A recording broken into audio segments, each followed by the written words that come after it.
अगला टॉपिक है अकबर।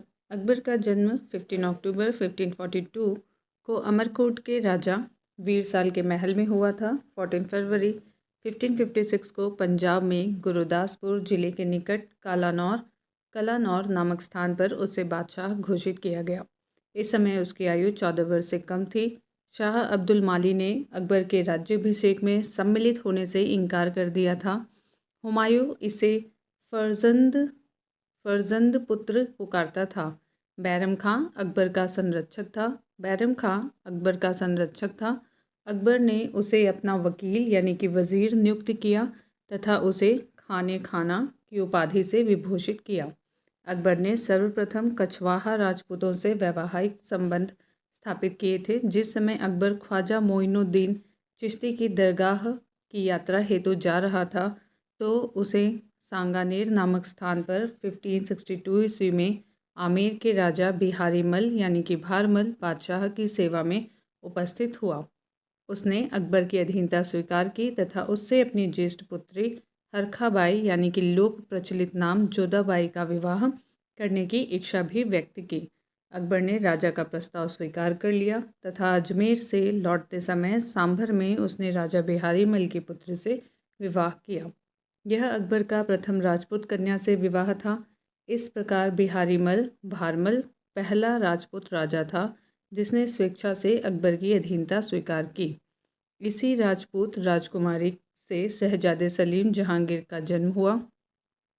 अकबर ने सूफी मत में अपनी आस्था जताते हुए चिश्तिया संप्रदाय को समर्थन दिया था।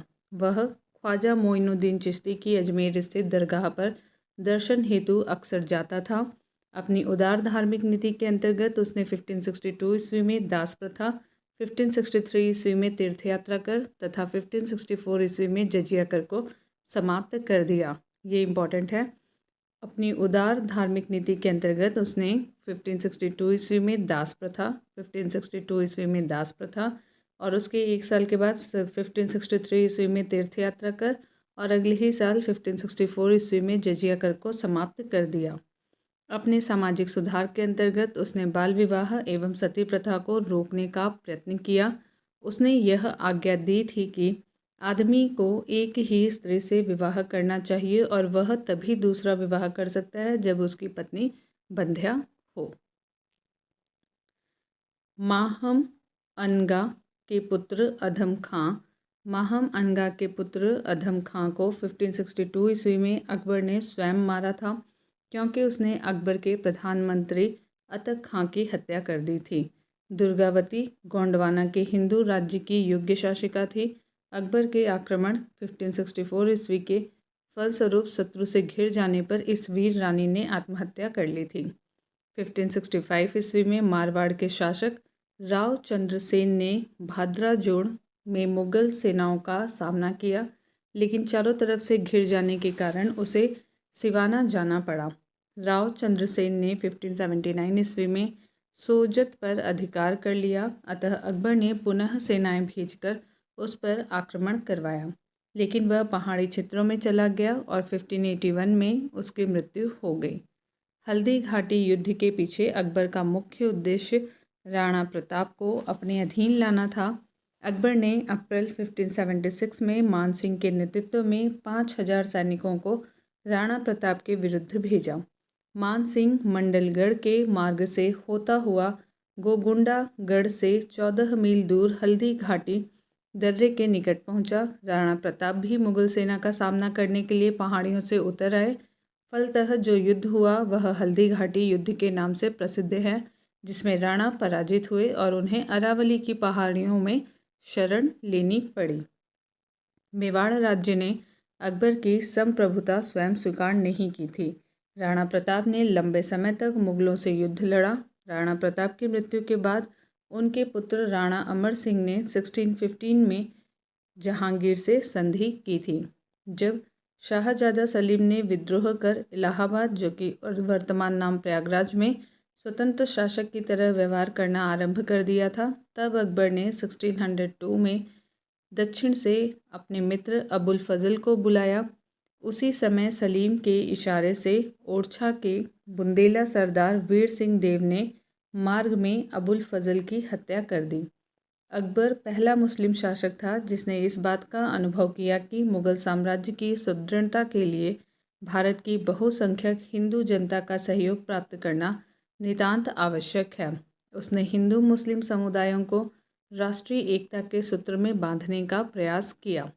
मुग़ल शासन व्यवस्था को स्थापित करने का श्रेय अकबर को ही है। उसके केंद्रीय शासन व्यवस्था तथा बादशाह के पद और अधिकारों एवं कर्तव्यों की व्याख्या, उसका प्रांतीय शासन, उसकी लगान व्यवस्था, उसकी मुद्रा व्यवस्था, उसकी मनसबदारी व्यवस्था आदि सभी को उसके समय में सफलता प्राप्त हुई और वह उसके उत्तराधिकारियों के लिए आधार स्वरूप बनी। अकबर एक धर्मनिरपेक्ष शासक था। संपूर्ण सत्ता उसी में निहित थी, अतएव वह प्रशा के फ्रेडरिक माह न और इंग्लैंड की रानी एलिजाबेथ की तरह प्रबुद्ध निरंकुश शासक कहा जाता है, जिसके शासनकाल में कानून की दृष्टि में सभी समान थे।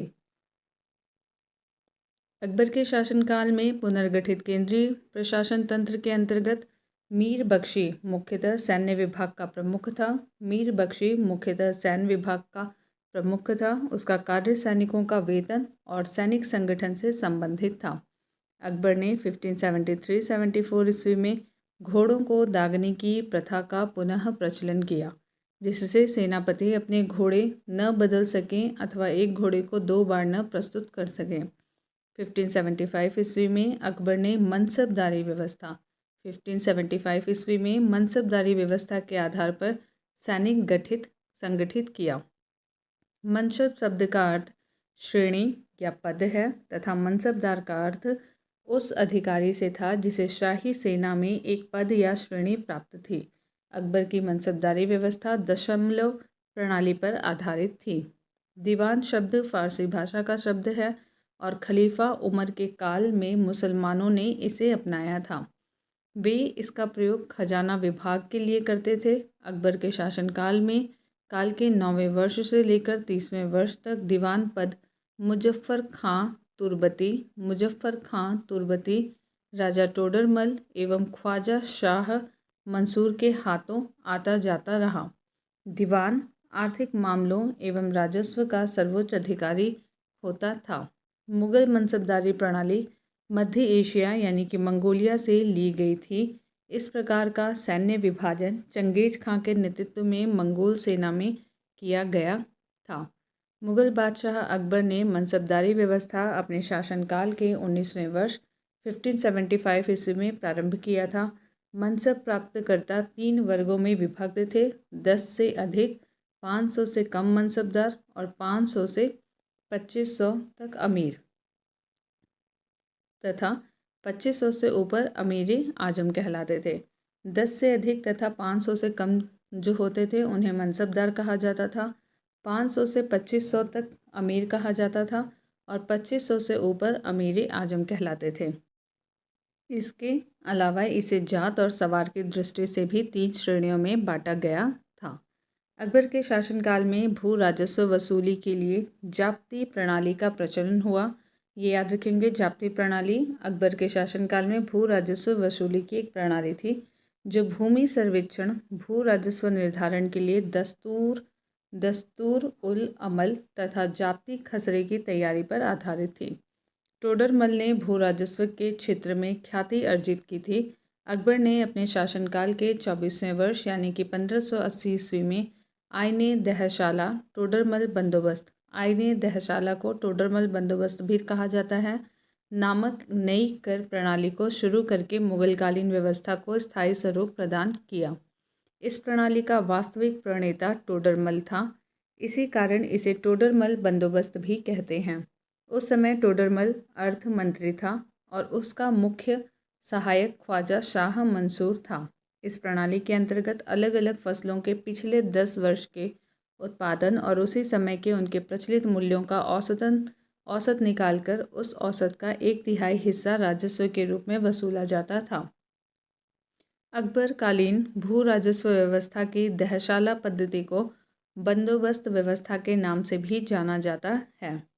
जहांगीर के समकालीन मोहसिन फ़ानी ने अपनी रचना दबिस्तान मजाहिब में मोहसिन फ़ानी की रचना है दाबिस्तान मजाहिब में पहली बार दीन इलाही को एक स्वतंत्र धर्म के रूप में उल्लेख किया गया था।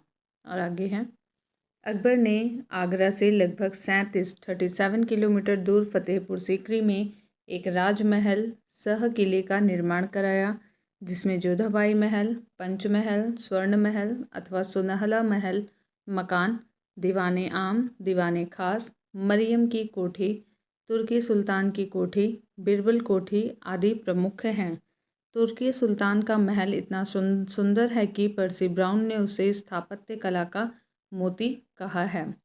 पंचमहल पिरामिड के आकार का 5 मंजिला भवन था और भारतीय बौद्ध विहारों के अनुरूप था।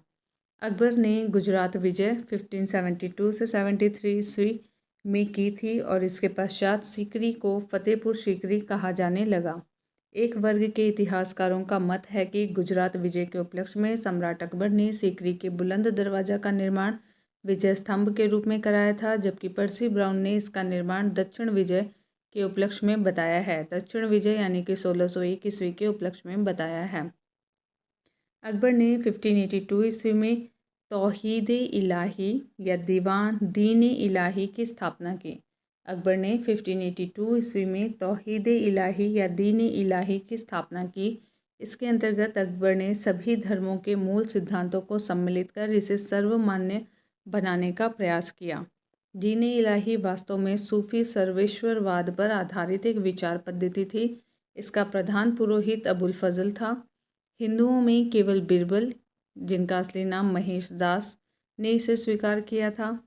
अकबर का मकबरा सिकंदरा नामक गांव में स्थित है। अकबर का मकबरा सिकंदरा नामक गांव में स्थित है, जिसे सुल्तान सिकंदर लोदी ने अपने नाम पर बसाया था।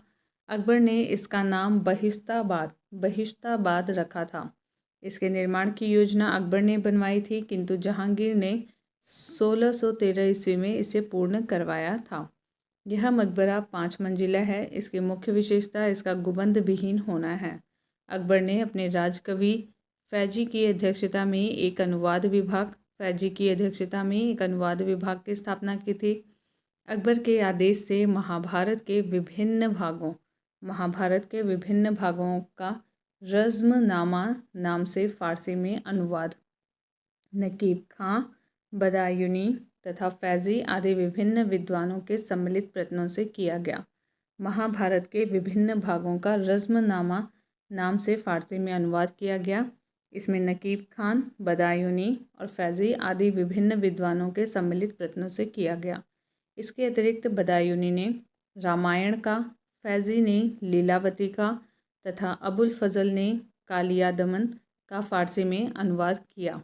बदायूनी ने रामायण का, फैज़ी ने लीलावती का और अबुल फजल ने कालिया दमन का फ़ारसी में अनुवाद किया। अकबर के दरबार के प्रसिद्ध ग्रंथकर्ताओं में सबसे प्रमुख कश्मीर का मोहम्मद हुसैन था, जिसे अकबर ने ज़री कलम की उपाधि प्रदान की थी। कश्मीर का मोहम्मद हुसैन, जिसे अकबर ने ज़री कलम की उपाधि प्रदान की थी। हरिविजय सूरी वह जैन साधु था जो अकबर के दरबार में कुछ वर्ष तक रहा एवं जिसे जगत गुरु की उपाधि से सम्मानित किया गया। मुगल दरबार में एक अन्य विद्वान जिन चंद्र सूरी भी रहते थे, जिन्हें युग प्रधान की उपाधि प्रदान की गई थी। जिन सूरी को युग प्रधान की उपाधि प्रदान की गई थी, युग प्रधान। इंग्लैंड की रानी एलिजाबेथ प्रथम का समकालीन भारतीय राजा अकबर था। दिसंबर 1600 ईस्वी में ईस्ट इंडिया कंपनी की स्थापना के समय इंग्लैंड की रानी एलिजाबेथ प्रथम थीं। भारत में उस समय अकबर 1556 से 1605 ईस्वी तक का शासन था। एलिजाबेथ प्रथम का शासनकाल 1558 से 1603 ईस्वी तक था। और आगे है, मुगल कालीन विद्वान अबुल फजल ने अमेरिका की खोज का उल्लेख किया है। रॉल्फ फिंच 1583 से 86 फतेहपुर सीकरी और आगरा पहुंचने वाला पहला अंग्रेज व्यापारी था। रॉल्फ फिंच फतेहपुर सीकरी और आगरा पहुंचने वाला पहला अंग्रेज व्यापारी था। अकबर ने फतेहपुर सीकरी में 1575 ईस्वी में इबादत खाने की स्थापना की, जिसका उद्देश्य दार्शनिक एवं धार्मिक विषयों पर वाद विवाद करना था। 1578 ईस्वी में इसने सभी धर्मावलंबियों के लिए इबादत खाना का द्वार खोल दिया। अकबर ने समस्त धार्मिक मामलों को अपने हाथों में लेने के लिए 1579 ईस्वी में महजरनामा की घोषणा की। यह महजरनामा अबुल फजल के पिता शेख मुबारक ने तैयार किया था। महजर को स्मिथ और वुल्सले हैग ने अचूक आज्ञापत्र कहा है। महजर जारी करने के बाद अकबर ने सुल्तान आदिल या इमाम आदिल की उपाधि धारण की। अकबर स्वयं बसंत, होली, दिवाली जैसे त्योहारों उत्सवों में भाग लेता था। उसने तुलादान, झरोखा दर्शन आदि हिंदू त्योहारों को भी स्वीकार कर लिया था। लीन पूल के अनुसार हिंदू राजाओं को एकजुट कर लेना अकबर के समय की सबसे स्पष्ट विशेषता थी। Doctor R.P. त्रिपाठी के अनुसार अकबर अपने युग की संतान और पिता दोनों था।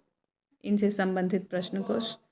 पहला प्रश्न, निम्नलिखित में से किस स्थान पर अकबर को हुमायूं की मृत्यु की सूचना मिलने पर राजगद्दी पर बिठाया गया था?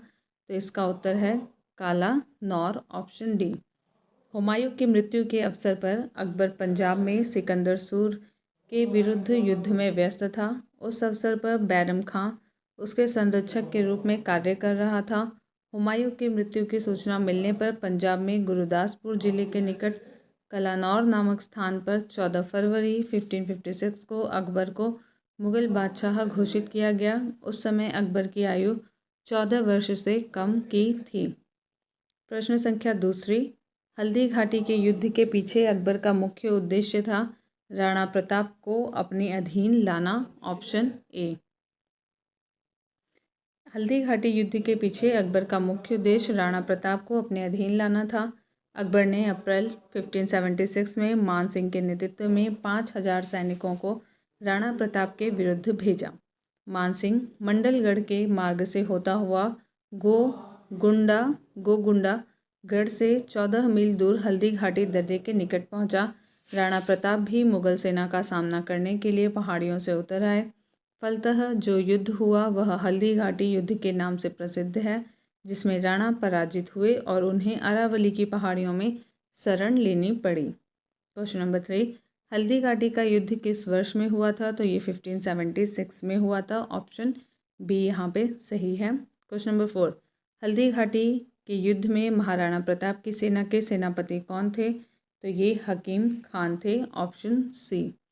हल्दी घाटी का युद्ध 1576 ईस्वी में महाराणा प्रताप और मुगल सेनापति मान सिंह एवं आसिफ खां के मध्य लड़ा गया। राजपूत योद्धाओं के अलावा राणा की सेना के अग्रभाग का नेतृत्व अफगानों की एक टुकड़ी के साथ हकीम खान सूर कर रहा था।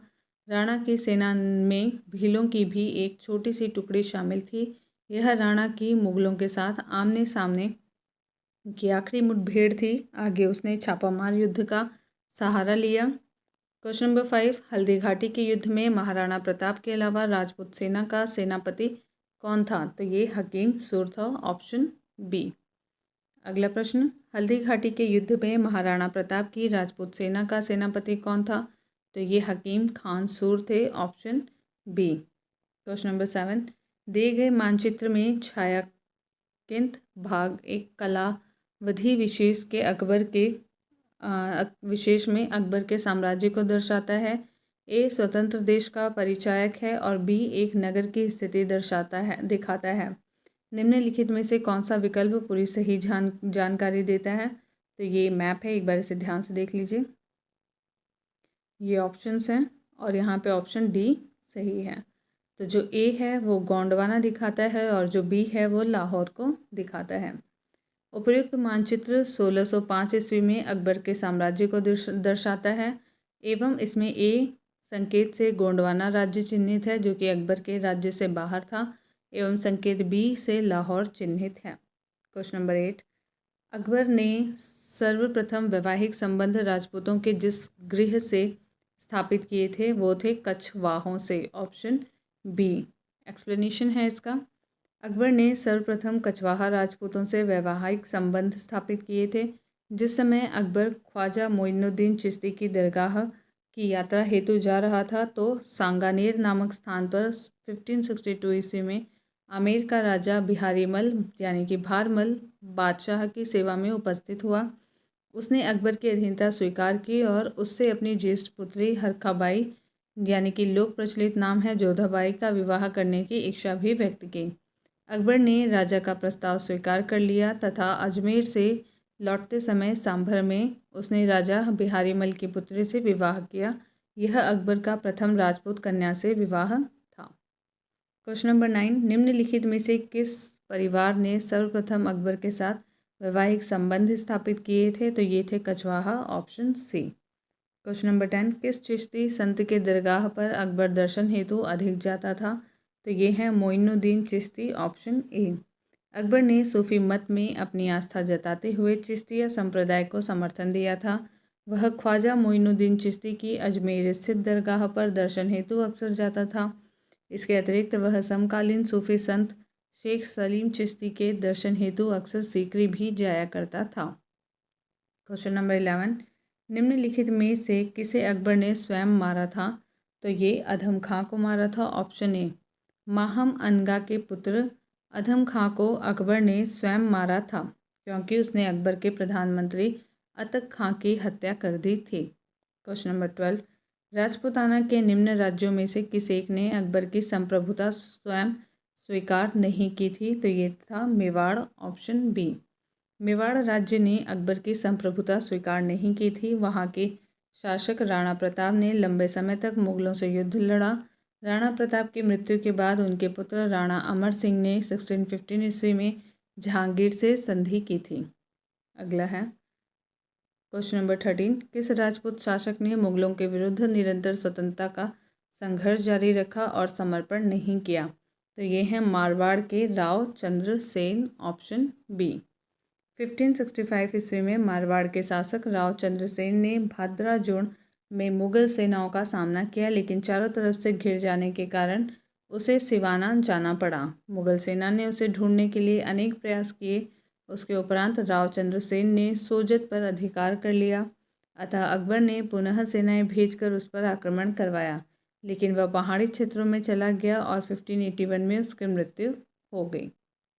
राणा प्रताप की भांति ही उसने मुगलों से निरंतर संघर्ष किया तथा समर्पण नहीं किया। क्वेश्चन नंबर 14, अकबर के साथ युद्ध करने वाली दुर्गावती मंडला की रानी थी। मंडला की रानी थी दुर्गावती, ऑप्शन ए यहाँ पे सही है। 1564 ईस्वी में अकबर ने कड़ा तथा पूर्वी प्रदेशों के शासक आसफ खां को गढ़कटंगा यानी कि गोंडवाना में के राज्य में जीतने के लिए भेजा। वहाँ का राजा वीर नारायण अल्पवयस्क था, परंतु उसकी माँ दुर्गावती राज्य पर योग्यतापूर्वक शासन करती थी। उसने वीरतापूर्वक शाही दल का विरोध किया, परंतु गढ़ और मंडला वर्तमान मध्य प्रदेश के मंडला जिले में के बीच हुए युद्ध में वह पराजित हुई। क्वेश्चन नंबर 15, अबुल फजल की मृत्यु इनमें से किसके कारण हुई थी? तो वह शहजादा सलीम के कारण, ऑप्शन ए। जब शहजादा सलीम ने विद्रोह कर इस इलाहाबाद यानी कि प्रयागराज में स्वतंत्र शासक की तरह व्यवहार करना आरंभ कर दिया था, तब अकबर ने 1602 ईस्वी में दक्षिण से अपने मित्र अबुल फजल को बुलवाया और उसी समय सलीम के इशारे से ओरछा के बुंदेला सरदार वीर सिंह देव ने मार्ग में अबुल फजल की हत्या कर दी थी। अतः अबुल फजल की मृत्यु में शहजादा सलीम की भूमिका स्पष्ट थी।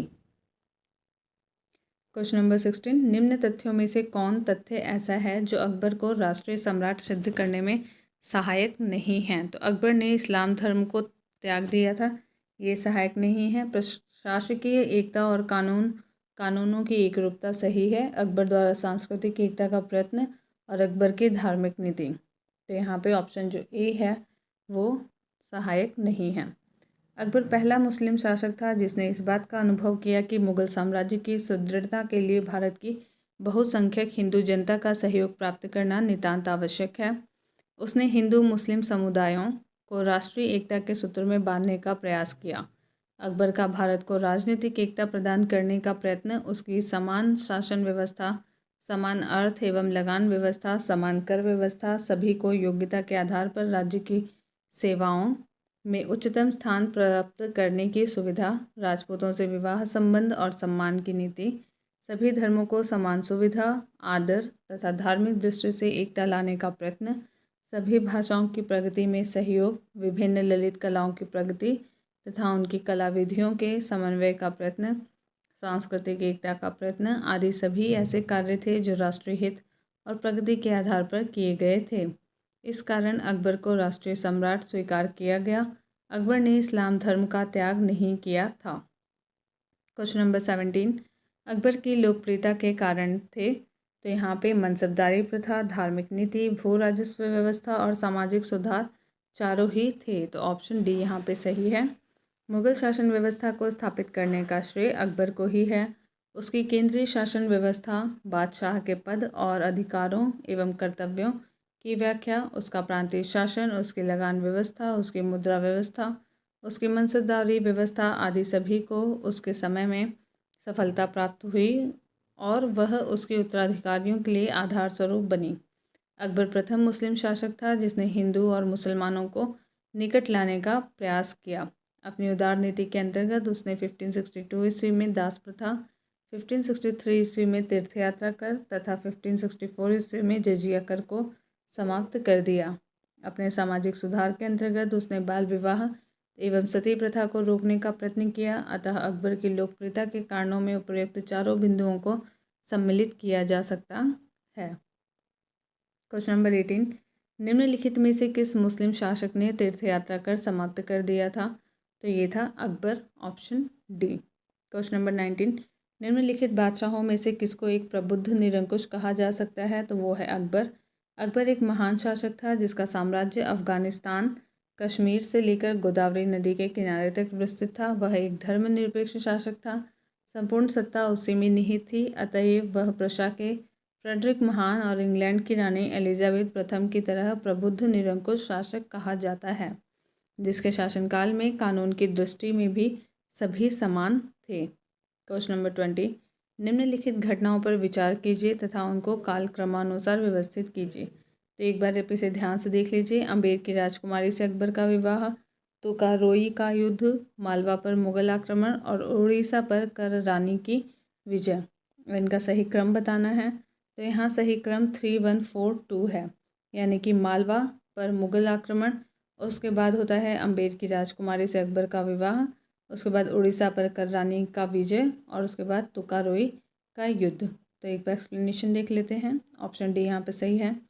अम्बेर की राजकुमारी का अकबर से विवाह 1562 में होता है और तुकारोई का युद्ध 1575 में होता है। मालवा पर मुगल आक्रमण 1561 में होता है और उड़ीसा पर कररानी की विजय 1568 में होती है। अगला प्रश्न है 21वां, निम्नलिखित में से किसने यह आज्ञा दी थी कि आदमी को एक ही स्त्री से विवाह करना चाहिए और वह तभी दूसरा विवाह कर सकता है जब उसकी पहली पत्नी बंध्या हो? तो ये है अकबर, ऑप्शन सी। अकबर ने कुछ सामाजिक परंपराओं और व्यक्तिगत मान्यताओं पर अंकुश अवश्य लगाया, परंतु उसने यह कार्य सुधार की दृष्टि से किया। उदाहरण के लिए उसने आज्ञा दी कि आदमी को एक ही स्त्री से विवाह करना चाहिए और वह तभी जब दूसरा विवाह कर सकता है जब उसकी पहली पत्नी बंध्या हो। उसने हिंदू विधवाओं को पुनर्विवाह करने का अधिकार दे दिया और स्त्रियों के सती होने पर रोक लगाने का प्रयास किया था। क्वेश्चन नंबर 22, निम्नलिखित कथनों में से कौन सा सही है? तो यहाँ पे पहला है, अकबर ने लड़कों और लड़कियों के विवाह की आयु निर्धारित करने का प्रयास किया था। और दूसरा है यहाँ पे, अकबर ने लड़कियों को अभिभावकों के दबाव से अलग स्वयं की इच्छा से विवाह करने की स्वतंत्रता दी थी। तो यहाँ पे दोनों ही कथन सही हैं। ऑप्शन सी 1 और 2 दोनों सही हैं। बादशाह अकबर ने लड़कों के लिए कम से कम 16 वर्ष और लड़कियों के लिए 14 वर्ष विवाह की आयु निर्धारित की थी। इसने लड़कियों को अभिभावकों के दबाव से अलग स्वयं की इच्छा से विवाह करने की स्वतंत्रता दी थी। अतः दोनों कथन यहाँ पे सही हैं। क्वेश्चन नंबर 23, अकबर का शासन जाना जाता है क्षेत्रों को जीतने के लिए, अपनी प्रशासनिक व्यवस्था के लिए, न्यायिक प्रशासन के लिए, उसकी धार्मिक कट्टरता के लिए। तो यहाँ पे पहला, दूसरा और तीसरा यानी कि ऑप्शन बी सही है। अकबर अपनी धार्मिक कट्टरता के लिए नहीं अपितु धार्मिक उदारता एवं धार्मिक सहिष्णुता के लिए जग प्रसिद्ध है। उसके द्वारा प्रतिपादित सुलह कुल की नीति इसका सबल प्रमाण है। इस प्रकार कथन 4 सही नहीं है, जबकि 1, 2, 3 सही हैं। अतः अभिष्ट उत्तर विकल्प बी होगा। क्वेश्चन नंबर 24, अकबर के शासनकाल में पुनर्गठित केंद्रीय प्रशासन तंत्र के अंतर्गत सैन्य विभाग का प्रमुख था मीर बख्शी। Option B. अकबर के शासनकाल में पुनर्गठित केंद्रीय प्रशासन तंत्र के अंतर्गत मीर बख्शी मुख्यतः सैन्य विभाग का प्रमुख था, किंतु उसे प्रधान सेनापति नहीं कहा जा सकता। उसका कार्य सैनिकों के वेतन एवं सैन्य संगठन से संबंधित था। वह मनसबदारों की सूची रखता था और उसे बादशाह अकबर के समक्ष प्रस्तुत करता था। सैनिकों की भर्ती, उसके शस्त्रों की व्यवस्था, सैनिकों का निरीक्षण आदि उसके कार्यों के अंतर्गत था। Question number 25। अकबरकालीन सैन्य व्यवस्था आधारित थी मनसबदारी पर। Option A. साम्राज्य के विस्तार एवं शांति सुव्यवस्था के लिए सुसंगठित सेना का होना अत्यंत आवश्यक था। इस दृष्टि से अकबर ने अपने सैन्य व्यवस्था की अनेक त्रुटियों में सुधार किया। उसने 1573-74 ईस्वी में घोड़ों को दागने की प्रथा का पुनः प्रचलन किया, जिससे सेनापति अपने घोड़े न बदल सकें अथवा एक घोड़े को 2 बार न प्रस्तुत कर सकें। इसके पश्चात 1575 ईस्वी में अकबर ने मनसबदारी व्यवस्था के आधार पर सैनिक संगठित किए। मनसब शब्द का अर्थ होता है श्रेणी या पद, तथा मनसबदार का अर्थ उस अधिकारी से था जिसे शाही सेना में पद या श्रेणी प्राप्त थी। अकबर की मनसबदारी व्यवस्था दशमलव प्रणाली पर आधारित थी। और आगे है क्वेश्चन नंबर 26। मध्यकालीन भारत में मनसबदारी व्यवस्था क्यों लागू की गई थी? तो ये थी स्वच्छ प्रशासन सुनिश्चित करने के लिए। Option D. दिए गए विकल्पों में मनसबदारी प्रथा को लागू करने का उद्देश्य स्वच्छ प्रशासन सुनिश्चित करना था। Question number 27। अकबर द्वारा दीवान का पूर्ण रूपेण दर्जा दिया जाने वाला प्रथम व्यक्ति था मुजफ्फर खां तुर्बती। मुजफ्फर खां तुर्बती। Option C. दीवान शब्द फारसी भाषा का है और खलीफा उमर के काल में मुसलमानों ने इसे अपनाया था। वे इसका प्रयोग खजाना विभाग के लिए करते थे। अकबर के शासनकाल में दीवान पद मुजफ्फर खां तुर्बती, राजा टोडरमल एवं ख्वाजा शाह मंसूर के पास रहा।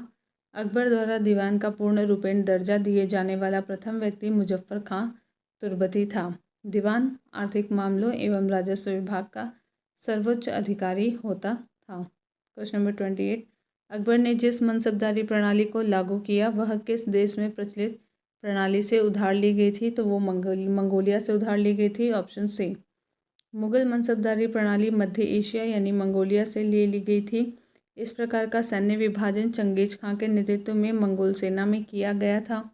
अकबर द्वारा प्रारंभ मनसबदारी प्रणाली यद्यपि काफ़ी हद तक नवीन थी, तथापि यह मूलतः मंगोल सैन्य विभाजन पर आधारित थी। Question number 29।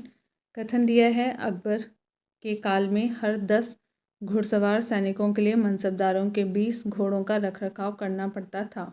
और कारण आर है यहाँ पे, घोड़ों को यात्रा में आराम देना होता था और युद्ध के समय उनको बदलना आवश्यक होता था। तो यहाँ पे ए और आर दोनों सही हैं तथा आर एक ही सही व्याख्या करता है। ऑप्शन ए यहाँ पे सही उत्तर है। अकबर के काल में हर 10 घुड़सवार सैनिकों के लिए मनसबदारों को 20 घोड़े रखने होते थे। इसका मूल कारण यह था कि लंबी यात्रा के दौरान घोड़ों को आराम देना आवश्यक था और युद्ध में उन्हें बदलने की आवश्यकता भी पड़ती थी।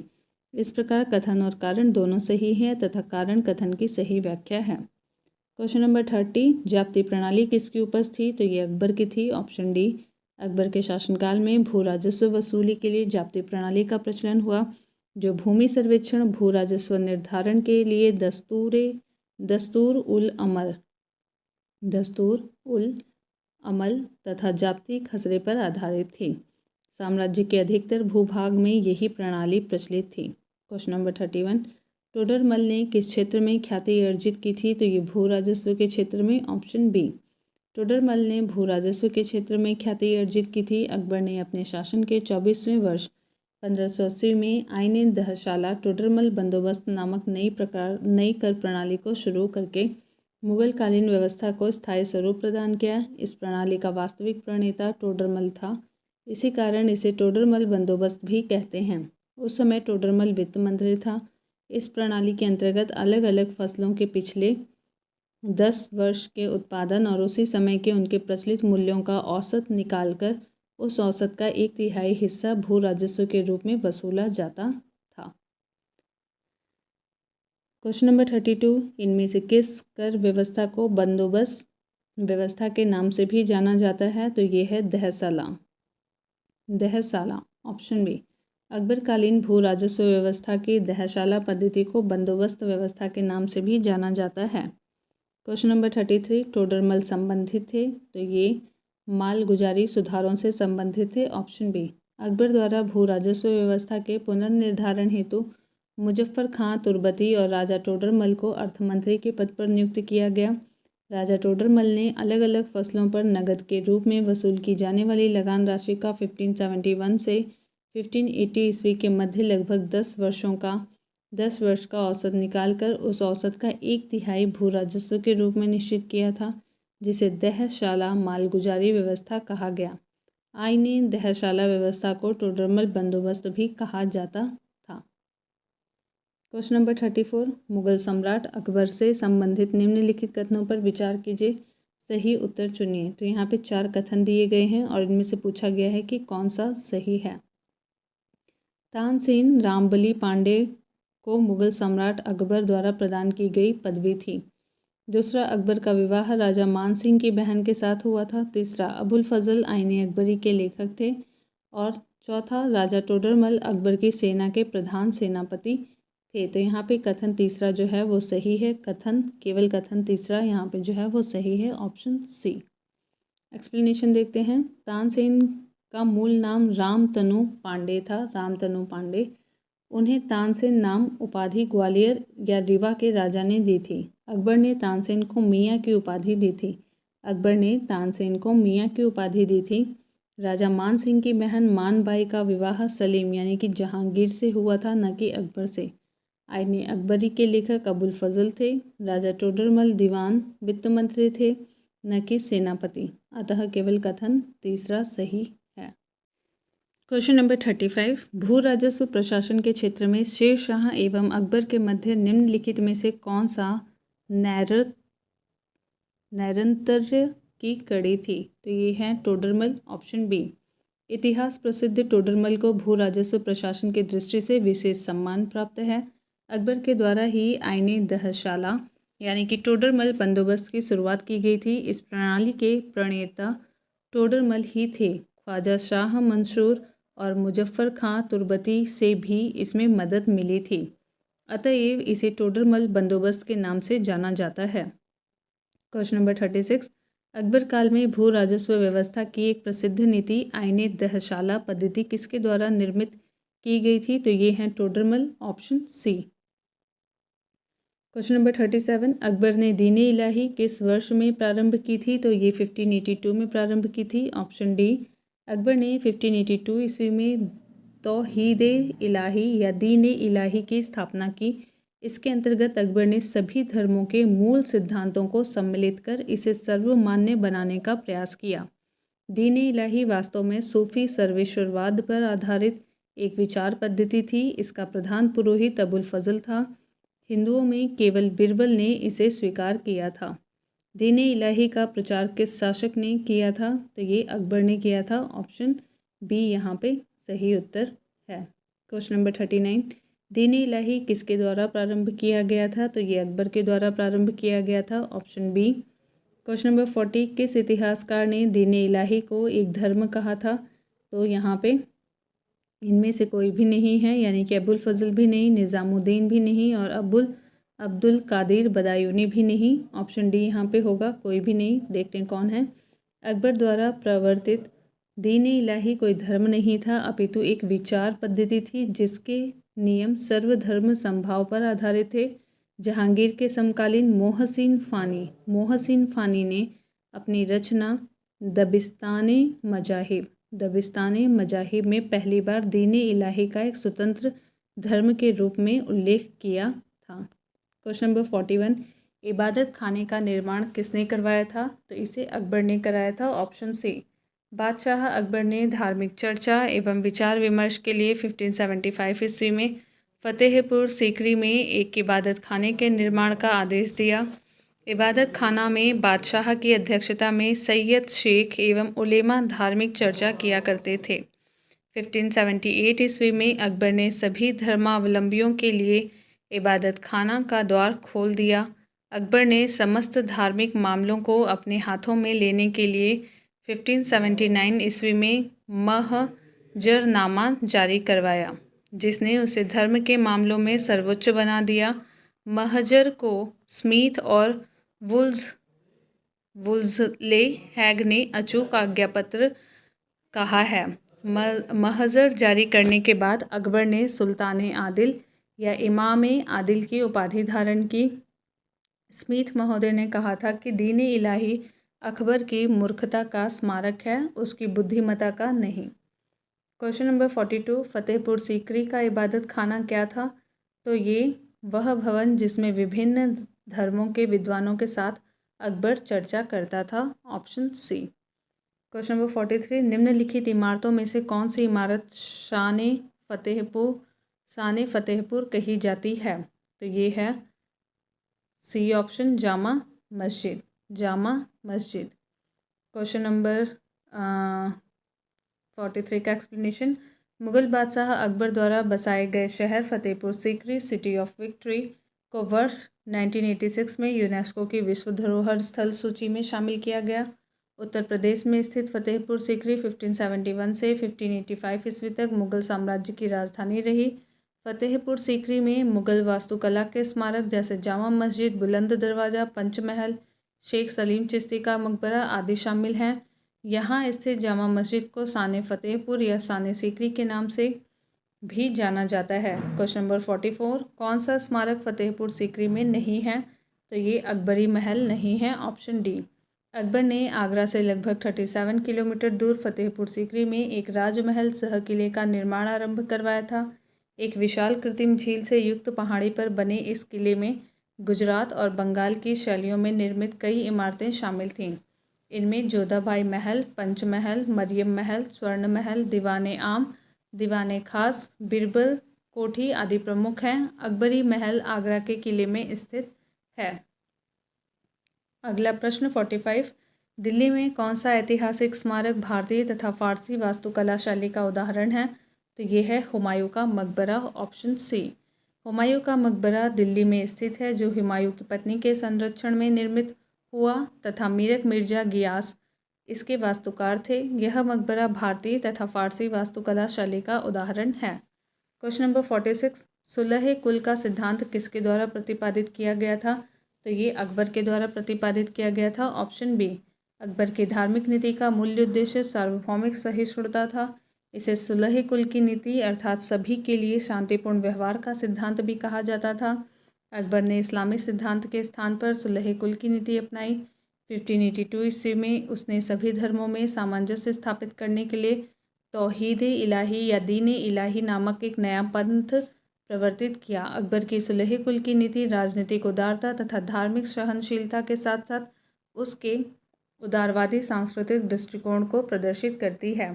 क्वेश्चन नंबर 47, अकबर द्वारा अपनाई गई सुलह कुल सार्वभौम शांति तथा भाईचारा की अवधारणा निम्नलिखित में से किस पर आधारित थी? तो वो राजनीतिक उदारता पे, धार्मिक सहनशीलता पे, उदारवादी सांस्कृतिक दृष्टिकोण पे, उपर्युक्त सभी से संबंधित या सभी पर आधारित थी। Option D. क्वेश्चन नंबर 48, किस मुगल बादशाह के विरुद्ध जौनपुर से फतवा जारी हुआ था? तो ये हैं अकबर के विरुद्ध। 1580 ईस्वी में जौनपुर के एक धर्मगुरु या काजी मुल्लाह मोहम्मद यजदी ने सभी मुस्लिमों को अकबर के विरुद्ध विद्रोह करने के लिए फतवा जारी किया था। क्वेश्चन नंबर 49, निम्न कथनों पर विचार कीजिए। पहला कथन है, अकबर ने 1602 ईस्वी में फतेहपुर सीकरी में बुलंद दरवाज़ा बनवाया। कारणार, यह निर्माण अकबर ने अपने पुत्र जहांगीर के जन्म की खुशी में बनवाया था। तो यहाँ पे जो आर है कारण वो सही नहीं है, इसलिए ऑप्शन सी ए सही है, परंतु आर यानी कि कारण गलत है। एक्सप्लेनेशन देखते हैं। अकबर ने सीकरी का निर्माण 1568 से 69 ईस्वी में आरंभ करवाया था तथा बाद में गुजरात विजय 1572-73 के पश्चात इस नगरी को फतेहपुर सीकरी कहा जाने लगा। एक वर्ग के इतिहासकारों का मत है कि गुजरात विजय के उपलक्ष्य में सम्राट अकबर ने सीकरी के बुलंद दरवाज़ा का निर्माण विजय स्तंभ के रूप में करवाया था, जबकि पर्सी ब्राउन ने इसका निर्माण दक्षिण विजय 1601 के उपलक्ष्य में बताया है। क्वेश्चन नंबर 50, निम्न में से किसका निर्माण अकबर ने करवाया था? तो ये बुलंद दरवाज़ा और जामा मस्जिद दोनों का ही कराया था। प्रश्नगत विकल्पों में मुगल बादशाह अकबर ने बुलंद दरवाज़ा तथा फतेहपुर सीकरी की जामा मस्जिद का निर्माण करवाया था। तो ऑप्शन ए और बी दोनों वहाँ पे सही हैं। क्वेश्चन नंबर 51, निम्न में से किस मुगल सम्राट ने शिक्षा संबंधी सुधार किए थे? तो वो है अकबर, ऑप्शन डी। मुगल साम्राज्य के अंतर्गत सामाजिक सांस्कृतिक गतिविधियों के विकास के साथ साथ शिक्षा संबंधी विषयों पर भी ध्यान दिया गया। शिक्षा संबंधी महत्वपूर्ण सुधार मुगल शासक अकबर द्वारा किया गया। अकबर के शासनकाल में शिक्षा के कुछ महत्वपूर्ण केंद्र अजमेर, दिल्ली, सियालकोट, मुल्तान, इलाहाबाद, मुर्शिदाबाद आदि थे। इनमें छात्रों को मुफ्त शिक्षा दी जाती थी। फारसी को राजभाषा का दर्जा प्राप्त था। यद्यपि शिक्षा में महत्वपूर्ण सुधार करने वाला मुगल शासक अकबर स्वयं निरक्षर था। क्वेश्चन नंबर 52, अकबर द्वारा बनवाई गई श्रेष्ठतम इमारतें पाई जाती हैं फतेहपुर सीकरी में, ऑप्शन डी। अकबर द्वारा बनाई गई श्रेष्ठतम इमारतें फतेहपुर सीकरी में स्थित हैं। यहाँ स्थित प्रमुख इमारतों में दीवाने आम, दीवाने खास, कोषागार, ज्योतिषी की बैठक, पंचमहल, खास महल, तुर्की सुल्तान की कोठी, जोधाबाई का महल, हवा महल, मरियम की कोठी, बीरबल की कोठी आदि हैं। तुर्की सुल्तान का महल इतना सुंदर है कि पर्सी ब्राउन ने इसे स्थापत्य कला का मोती कहा है। क्वेश्चन नंबर 53, अकबर द्वारा बनाई गई कौन सी इमारत का नक्शा बौद्ध विहार की तरह है? तो ये है पंचमहल, ऑप्शन ए। अकबर ने अपनी नवीन राजधानी फतेहपुर सीकरी में अनेक भवन बनवाए। पंचमहल पिरामिड के आकार का 5 मंजिला भवन था और भारतीय बौद्ध विहारों के अनुरूप था। ऊपर की ओर छोटी होने वाली 5 मंजिलों वाला यह आयताकार भवन नालंदा में बने हुए बहुमंजिला बौद्ध विहारों से ली गई प्रेरणा पर आधारित है। क्वेश्चन नंबर 54, फतेहपुर सीकरी में बादशाह अकबर ने निर्मित कराया था Panchmahal, option B. Question number 55, Jahangir Mahal स्थित है आगरा में, ऑप्शन सी। आगरा का किला हिंद इस्लामी शैली का उदाहरण है। आगरा का किला हिंद इस्लामी शैली का उदाहरण है। यह अकबर द्वारा निर्मित सुप्रसिद्ध किला है। इसका निर्माण अकबर के प्रधान कारीगर कासिम खां की देखरेख में हुआ था। अबुल फजल के अनुसार किले के अंदर अकबर ने लाल बलुआ पत्थर से 500 से अधिक भवनों का निर्माण कराया था। जहांगीर महल आगरा किले में ही स्थित है। जहांगीर महल आगरा किले में ही स्थित है। इसका निर्माण अकबर ने अपने पुत्र और उत्तराधिकारी सलीम के रहने के लिए करवाया था। इस महल की शैली अधिकतर हिंदू स्थापत्य कला शैली की ओर झुकी है। जहांगीर महल की प्रेरणा ग्वालियर के मानसिंह महल से ली गई है। जहांगीर महल की प्रेरणा ग्वालियर के मानसिंह महल से ली गई है। क्वेश्चन नंबर 56, अकबर का मकबरा कहाँ पर स्थित है? तो ये सिकंदरा में है, ऑप्शन ए। अकबर का मकबरा सिकंदरा नामक गांव में स्थित है, जिसे सुल्तान सिकंदर लोदी ने अपने नाम पर बसाया था। अकबर ने इसका नाम बहिस्ताबाद रखा था। इसके निर्माण की योजना अकबर ने बनवाई थी, किंतु जहांगीर ने 1613 ईस्वी में इसे पूर्ण करवाया था। इस मकबरे में 5 मंजिलें हैं। इसके प्रत्येक ऊपर की मंजिल नीचे की मंजिलों से आकार में छोटी होती गई है। इस मकबरे की विशेषता इसका गुंबद विहीन होना है। क्वेश्चन नंबर 57, निम्नलिखित में से किस किले का निर्माण अकबर के राज्यकाल में नहीं कराया गया था? तो दिल्ली का लाल किला, आगरा का लाल किला, इलाहाबाद का लाल किला और एक लाहौर का किला है। तो यहाँ पे दिल्ली का लाल किला है, बाकी आगरा का किला, इलाहाबाद का किला और लाहौर का किला अकबर के काल में बनवाया गया था। ऑप्शन ए, दिल्ली के लाल किले का निर्माण अकबर के राज्यकाल में नहीं कराया गया था। इसका निर्माण शाहजहां के शासनकाल में कराया गया था। दिल्ली का लाल किला शाहजहां के शासनकाल में कराया गया था निर्माण। यह लाल बलुआ पत्थर से निर्मित होने के कारण लाल किले के नाम से प्रसिद्ध है। आगरा का किला, इलाहाबाद का किला, लाहौर का किला अकबर के शासनकाल में निर्मित हुए थे। क्वेश्चन नंबर 58, यहाँ पे सूचियाँ हैं जिन्हें सुमेलित करना है, तो एक बार आप इन्हें देख लीजिए। सम्राट हैं और उनसे संबंधित मकबरा है। हम सीधा एक्सप्लेनेशन देखेंगे इसका। बाबर 1526 से 30 तक, इनका मकबरा काबुल में है। अकबर 1556 से 1605 तक मकबरा सिकंदरा में है। जहांगीर का मकबरा लाहौर में है, जिनका शासनकाल 1605 से 1627 तक था। शाहजहां का मकबरा आगरा में है, जिनका शासनकाल 1628 से 1658 ईस्वी तक था। तो एक बार इसे देख लेते हैं। बाबर का काबुल में, अकबर का सिकंदरा में, जहांगीर का लाहौर में और शाहजहां का आगरा में। क्वेश्चन नंबर 59, यहाँ पे भी सूचियाँ दी हुई हैं, एक बार इन्हें ध्यान से देख लीजिए और यहाँ पे मैच कराने की कोशिश करिए। हम सीधा इसका एक्सप्लेनेशन देखते हैं। ऑप्शन बी यहाँ पे सही उत्तर होगा। बाबर का है काबुल में, हुमायूं का है दिल्ली में। बाबर का है काबुल में, हुमायूं का है दिल्ली में, अकबर का है सिकंदरा में और जहांगीर का है लाहौर में मकबरा। क्वेश्चन नंबर 60, अकबर के काल में महाभारत का फ़ारसी अनुवाद जिसके निर्देशन में हुआ है वह है फैजी। Faizi option D. अकबर ने अपने राजकवि फैजी की अध्यक्षता में एक अनुवाद विभाग की स्थापना की थी। अकबर के आदेश से महाभारत के विभिन्न भागों का रज़्मनामा नाम से फ़ारसी में अनुवाद फैजी के ही निर्देशन में नकीब खां, बदायूनी, फैजी आदि विभिन्न विद्वानों के सम्मिलित प्रयासों से किया गया। इसके अतिरिक्त बदायूनी ने रामायण का, फैजी ने लीलावती का तथा अबुल फजल ने कालिया दमन का फ़ारसी में अनुवाद किया। क्वेश्चन नंबर 61, निम्नलिखित में से किसने महाभारत का फ़ारसी में अनुवाद किया था? तो ये हैं Abdul Qadir Badayuni, option A. Question number 62, Mahabharata के फ़ारसी अनुवाद का शीर्षक है Razmnama, option B. Question number 63, 16वीं शताब्दी में संपन्न महाभारत का फ़ारसी अनुवाद कहलाता है Razmnama, option B. Question number 64, Razmnama किस हिंदू ग्रंथ का फ़ारसी अनुवाद है? तो ये है महाभारत का, option C. Question number 65, Akbar की इच्छा अनुसार किसने रामायण का फ़ारसी में अनुवाद किया था? तो ये है Abdul Qadir Badayuni, option B. Question number 66, निम्नलिखित में से किसने रामायण का फ़ारसी भाषा में अनुवाद किया था? तो ये हैं Abdul Qadir Badayuni, option D. Question number 67, सम्राट अकबर द्वारा निम्न में से किसको ज़री कलम की उपाधि प्रदान की गई थी? तो ये हैं मोहम्मद हुसैन, ऑप्शन ए। अकबर के दरबार के प्रसिद्ध ग्रंथकर्ताओं जिनकी एक सूची आईने अकबरी में मिलती है में सबसे प्रमुख कश्मीर का मोहम्मद हुसैन था, जिसे अकबर ने ज़री कलम की उपाधि प्रदान की थी।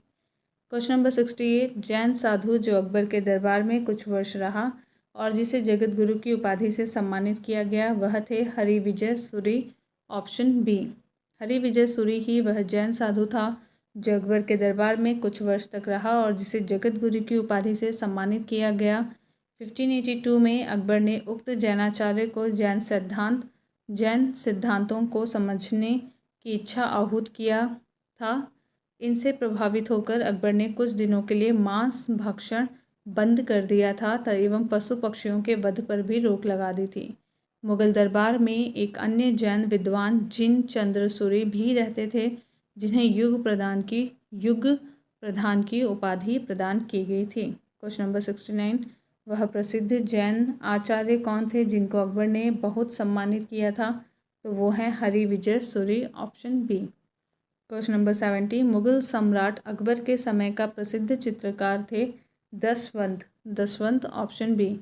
अकबरकालीन चित्रकारों के नाम अबुल फजल ने अपनी आईने अकबरी में दिए हैं। पहले हैं दसवंत, बसावन, केशवलाल, मुकुंद, मिस्किन, जगन, महेश, खेमकरण, तारा, सांवल, हरिवंश। तो एक बार फिर से देखते हैं। दसवंत, बसावन, केशवलाल, मुकुंद, मिस्किन, जगन, महेश, खेमकरण, तारा, सांवल, हरिवंश। ये सारे अकबरकालीन चित्रकार हैं जिनके नाम हमें अबुल फजल के आईने अकबरी में मिलते हैं। और आगे भी देखते हैं। काम से अकबर इतना प्रभावित था इन सब के कि उसने इससे अपने समय का पहला अग्रणी कलाकार बनने में सहयोग दिया, किंतु बाद में यह महान चित्रकार मानसिक रूप से विक्षिप्त हो गया और 1584 ईस्वी में इसने आत्महत्या कर ली थी। तो ये जिन्होंने आत्महत्या कर ली थी वो थे दसवंत। और आगे देखते हैं। क्वेश्चन नंबर 71, इंग्लैंड की रानी एलिजाबेथ प्रथम का समकालीन भारतीय राजा था? Akbar, option A. इंग्लैंड की रानी एलिजाबेथ प्रथम का समकालीन भारतीय राजा अकबर था। ध्यातव्य है कि दिसंबर 1600 में इंग्लिश ईस्ट इंडिया कंपनी की स्थापना के समय इंग्लैंड की रानी एलिजाबेथ प्रथम थी। भारत में उस समय अकबर 1556 से 1605 ईस्वी तक शासन का शासन था? एलिजाबेथ प्रथम का शासनकाल था 1558 से 1603 ईस्वी तक। क्वेश्चन नंबर 72, भारत में किसके शासनकाल में इंग्लिश ईस्ट इंडिया कंपनी का गठन हुआ? तो वो है Akbar, option B. Question number 73, जिस मध्यकालीन भारतीय लेखक ने अमेरिका की खोज का उल्लेख किया है वह है अबुल फजल, ऑप्शन डी अबुल फजल। मुगलकालीन विद्वान अबुल फजल ने अमेरिका की खोज का उल्लेख किया है। क्वेश्चन नंबर 74, अकबर के दरबार में आने वाला पहला अंग्रेज व्यक्ति है Ralph Fitch, Ralph Fitch, option A. आगे देखते हैं इसका explanation. Ralph Fitch Fatehpur Sikri और आगरा पहुंचने वाला रॉल्फ फिंच फतेहपुर सीकरी और आगरा पहुंचने वाला पहला अंग्रेज व्यापारी था। इसने भारत के विभिन्न भागों में भ्रमण करते हुए अनेक स्थानों का अवलोकन किया तथा 16वीं सदी के भारतीय व्यापारिक तथा नगर केंद्रों के बारे में महत्वपूर्ण विवरण प्रस्तुत किया। क्वेश्चन नंबर 75, अकबर के शासनकाल की निम्नलिखित घटनाओं को कालक्रमानुसार व्यवस्थित कीजिए। तो यहाँ पे पहला है जजिया की समाप्ति, दूसरा है इबादत खाने का निर्माण, तीसरा है महजर का हस्ताक्षर और चौथा है दीन इलाही। तो ये चारों के चारों ही क्रम में हैं, यानी कि पहले जजिया की समाप्ति हुई, फिर इबादत खाने का निर्माण हुआ, फिर महजर पर हस्ताक्षर हुए, फिर दीन इलाही की स्थापना हुई। तो ऑप्शन यहाँ पे ए जो है वो सही है। एक्सप्लेनेशन देखते हैं। अकबर ने जजिया कर की समाप्ति 1564 ईस्वी में जजिया कर की समाप्ति 1564 ईस्वी में की। उसने फतेहपुर सीकरी में 1575 में इबादत खाने की स्थापना की। 1575 में इबादत खाने की स्थापना की, जिसका उद्देश्य था दार्शनिक एवं धार्मिक विषयों पर वाद विवाद कराना। अकबर ने समस्त धार्मिक मामलों को अपने हाथों में लेने के लिए 1579 में महजरनामा की घोषणा की। समस्त धार्मिक मामलों को अपने हाथों में लेने के लिए यह महजरनामा अबुल फजल के पिता शेख मुबारक ने तैयार किया था। अकबर ने सभी धर्मों में सामंजस्य स्थापित करने के लिए 1582 ईस्वी में तौहीद इलाही दैवीय एकेश्वरवाद की स्थापना की। क्वेश्चन नंबर 76, अकबर ने बंगाल तथा बिहार को मुगल साम्राज्य में मिलाया था 1576 में, ऑप्शन सी। 1572 में सुलेमान करारानी की मृत्यु के बाद उसका पुत्र दाऊद खां गद्दी पर बैठा। दाऊद खान ने अपने को स्वतंत्र घोषित कर पटना के मुगल किले पर आक्रमण किया। अकबर ने मुनीम खां को दाऊद पर आक्रमण करने तथा बिहार को जीतने का आदेश दिया। मुनीम खान ने दाऊद को युद्ध में पराजित किया तथा 1574 ईस्वी में बिहार पर मुगलों का आधिपत्य हो गया। पराजित होने के बाद दाऊद बंगाल भाग गया, किंतु 12 मार्च 1576 को टोडरमल मुजफ्फर खां एवं हुसैन कुली खां ने मिलकर दाऊद को पूर्णतः पराजित किया। इस प्रकार 1576 ईस्वी में बंगाल तथा बिहार को पूर्ण रूप से मुगल साम्राज्य में मिला लिया गया।